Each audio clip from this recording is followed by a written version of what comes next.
তো বন্ধুরা সবাই কেমন আছো? আশা করি সবাই খুব ভালো আছো, সুস্থ আছো মায়ের আশীর্বাদে। আমিও খুব ভালো আছি।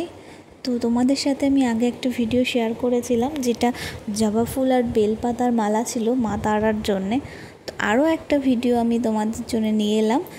এই মালাটা খুব ইচ্ছা করছিল যে আমি এই ফুলগুলো দিয়ে একটা মালা করি, তো সেই জন্যেই মালা করলাম। গাঁদা ফুল, জবা ফুল, নীলকণ্ঠ ফুল, রজনীগন্ধা ফুল, তো এগুলো দিয়ে আর বেলপাতা, এগুলো দিয়েই মালাটা হয়েছে। তো মালাটা কেমন হয়েছে তোমরা জানিও।